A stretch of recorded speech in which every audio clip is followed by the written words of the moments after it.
they give me more money. Yes, that's great, and it increases the chance of an approval. So there you have part two coming up of Project Veritas's investigation on the FDA. Undercover journalist had gotten this information from this manager from the FDA who really spilled the beans over a couple glasses of wine, thought he was on a good date, and it turned out to be not such a good date. So we're going to get into that in just a moment. Some interesting points that are made. This one is more, as opposed to the one we put out yesterday where we covered the first half of what they did. This one is more financial. So the other one was more disturbing in a sense of, knowing that they don't know how it's going to affect kids in the long term, but still pushing it forward and things like that. This one is more financial, about who's paying who and how that process works. So we're going to jump into that in just a moment.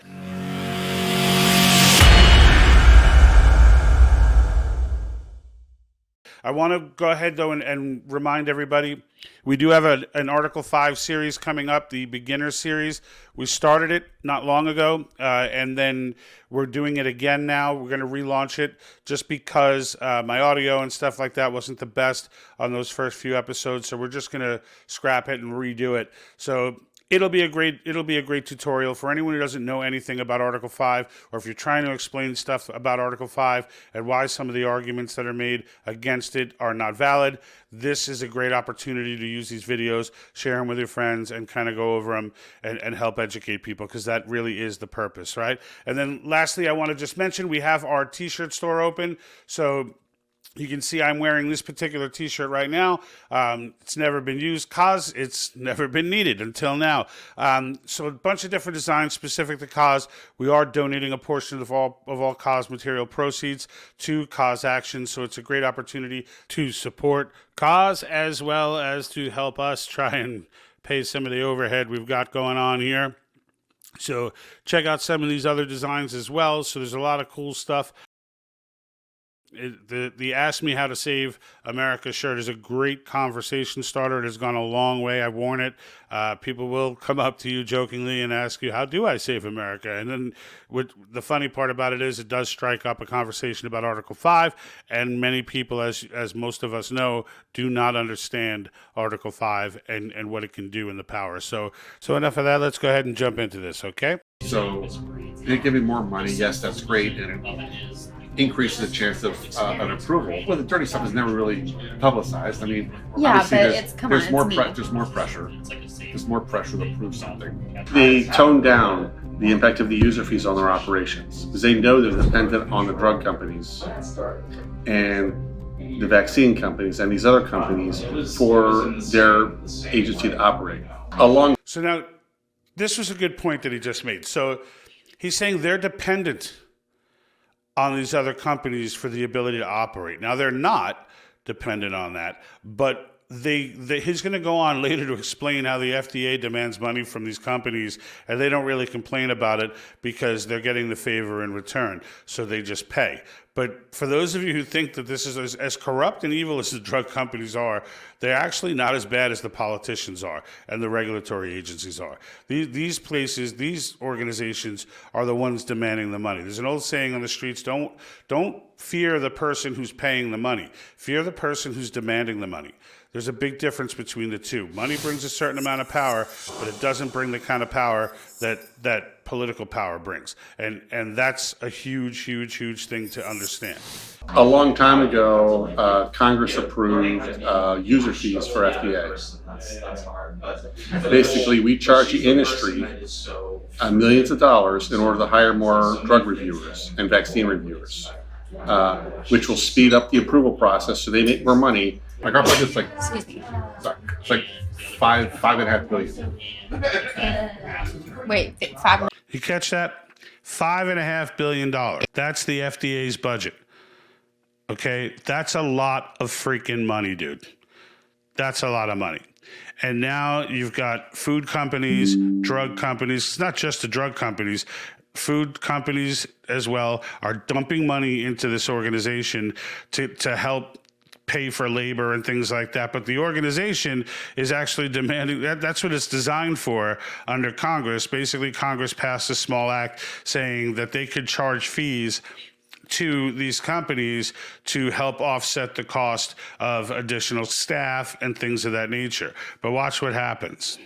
There's almost $1 billion a year going into FDA's budget from the people we regulate.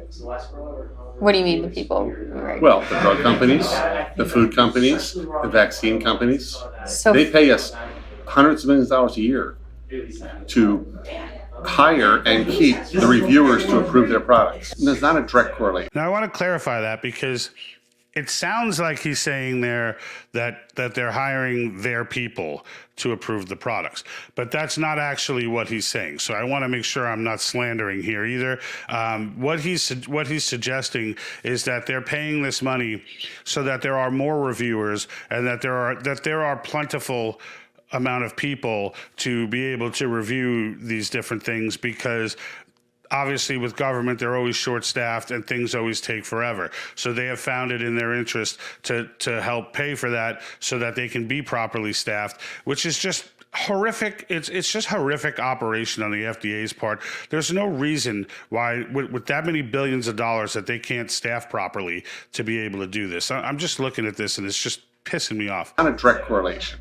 I think sometimes the agency whitewashes the impact of the user fees. They tone down the impact of the user fees on their operations because they know they're dependent on the drug companies and the vaccine companies and these other companies for their agency to operate.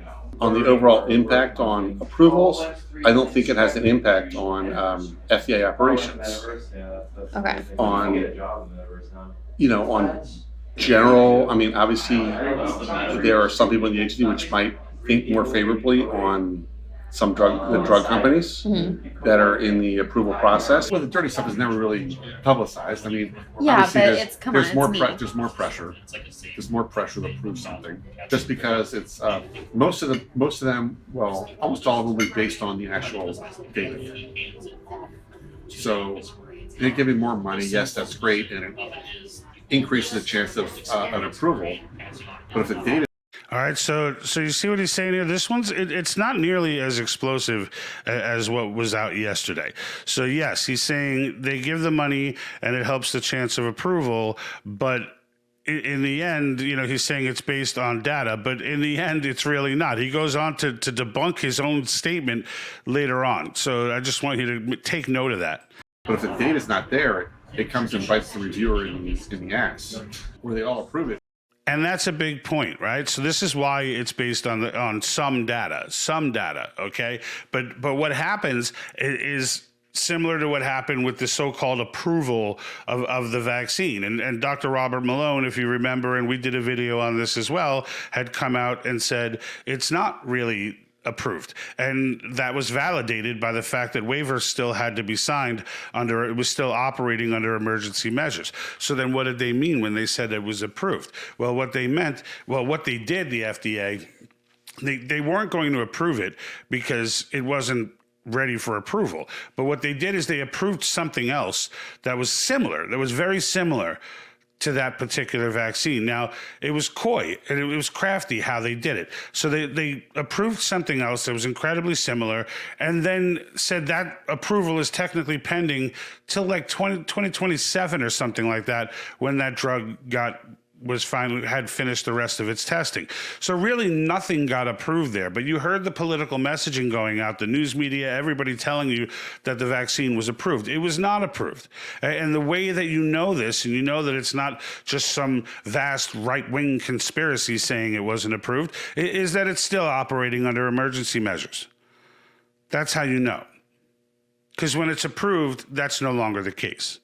Okay, you're not signing all these waivers for measles vaccines and for polio vaccines and smallpox. You're not signing all these. You don't sign waivers for tetanus shots and things of that nature, but you sign waivers for the COVID-19 shot. Okay, you sign them for that because Pfizer, Moderna, and Johnson & Johnson and all the rest of them are wiping their hands clean of whatever happens to you in the long term.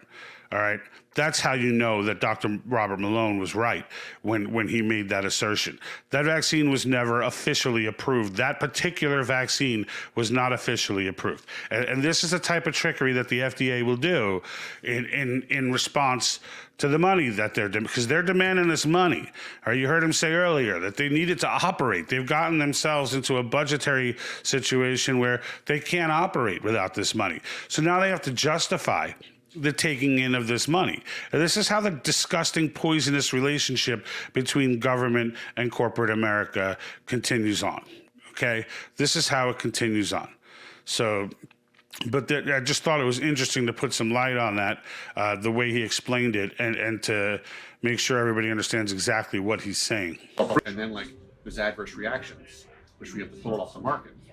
Does that happen? It happens a lot. And all these organizations within FDA, they started to see all this cash in their eyes. It's like, oh, I need to grab some of that.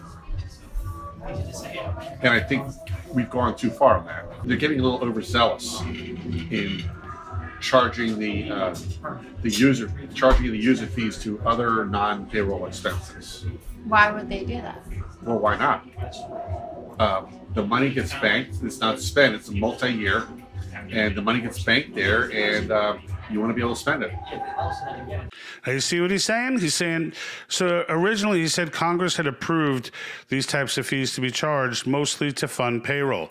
But now he's saying, well, they're taking in this money and they're spending it on things other than payroll. And they're using it to cover other expenses. And this is where I'm telling you, it's the FDA demanding this cash, not so much, if Pfizer and the rest of these evil companies, and they are evil companies, I'm not even doubting that for a second.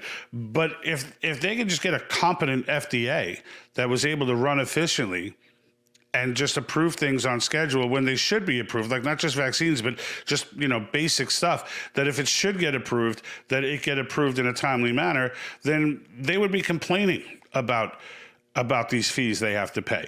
But they're not complaining about them because they know if they stop paying them, this stuff's going to take forever to get reviewed, and it never comes out. So it's a slippery slope, but in the end, it's the FDA, as it always is with government. It's always the government agency demanding the money. In construction, look, you remember that Trump was accused of supporting Hillary Clinton, and he was like, well, if I want to get my buildings built, I have to.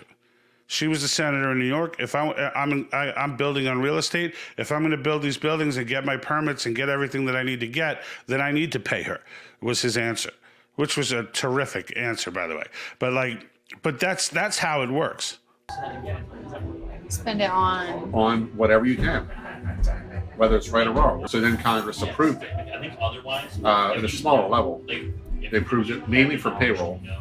But then also now it's supporting infrastructure and everything, just like this animal out there. I think it's probably excessive. But industry doesn't want to complain about it too much. But I think FDA is probably, I think they're using it to cover other expenses that don't necessarily tie in with the need of the user fees. I don't think there's enough. And you see, that's the problem, right? That's the problem. They're taking in this money. Now they've become dependent on this money. Now they're charging this money for things that have nothing to do with payroll. They're just charging money because they can. And the drug companies and food companies will pay because they have no choice, because they don't have the power. The FDA has the power. In the end, no matter how much money you have, if the FDA says no and you're a food company, it's no. If the FDA says no and you're a drug company, it's no. And that's just how it works. I don't think there's enough people saying there, like, look, that's fine, but that's not right, so we're not going to charge that.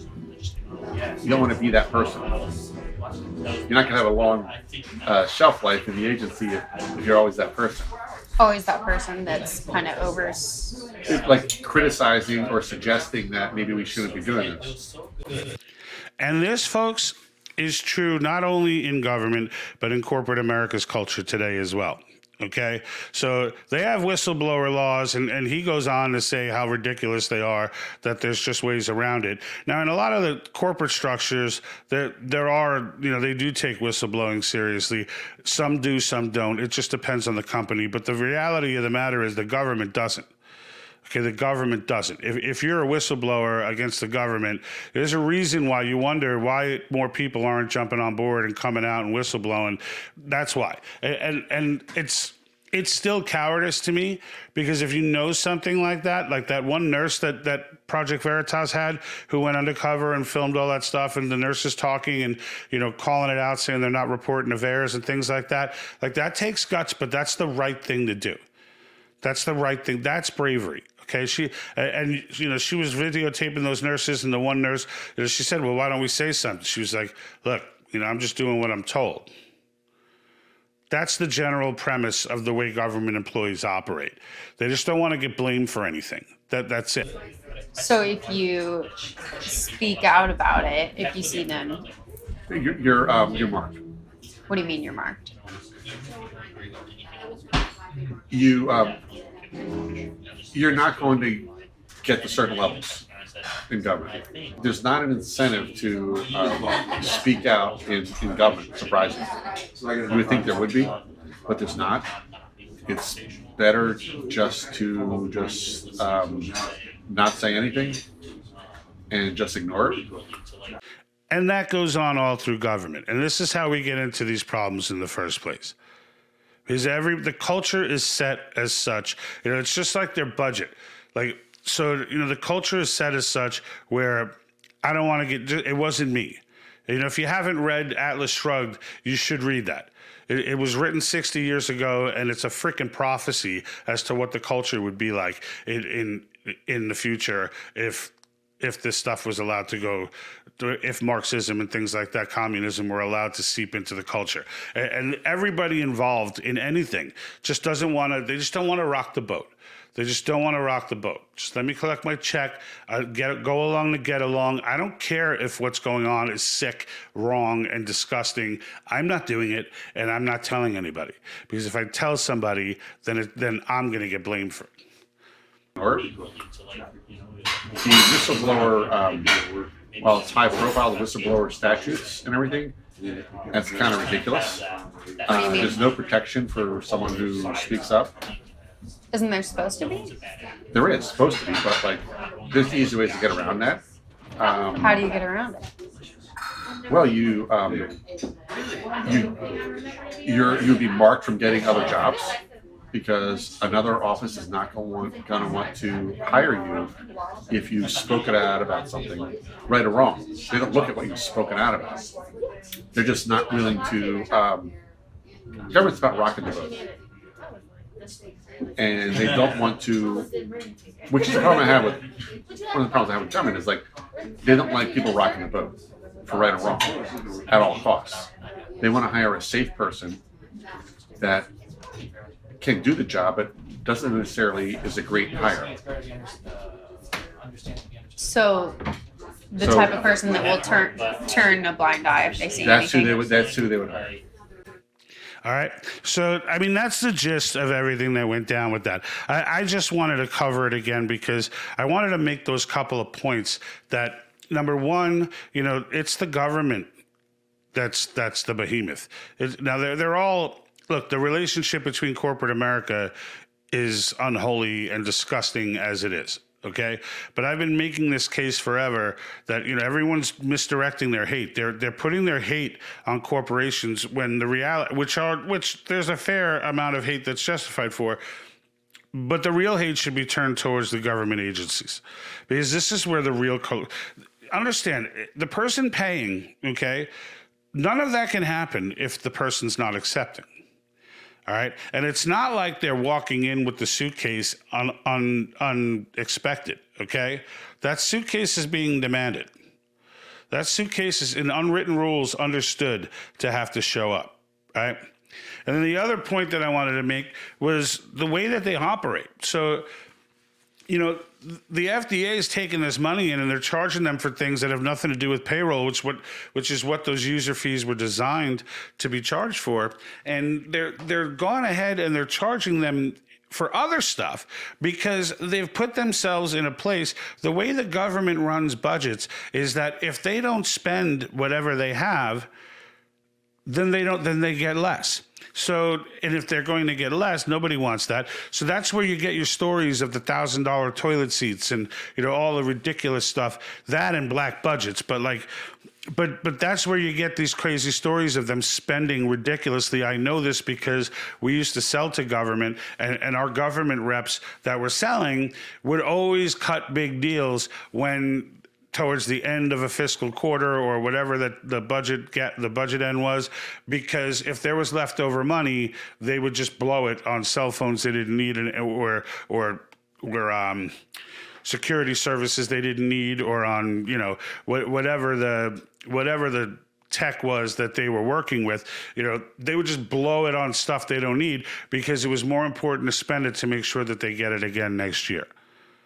This is how they think. Okay, this is how they think. So when they get a situation like this where they can get it from the company, they're all over it. They're all over it. And nonetheless, you know, corruption, it always ends the same way, and that's in corruption, right? It's always, now it becomes favors, now it becomes, and it never ends well, ever. All right. I just wanted to cover that with you. Stay tuned. Make sure you subscribe. We're going to go ahead and put that Article 5 series out. Jack's got a video or two coming out as well this weekend. I'm going to be out for a couple days, but I do have one that will be releasing either tomorrow or Saturday. So look forward to that as well. Always leave in the comments any questions, anything like that. And don't forget to check out our new stores. Support us, support Cause Action, and support Convention Estates movement in general. All right. Thank you. I'm out. And like that,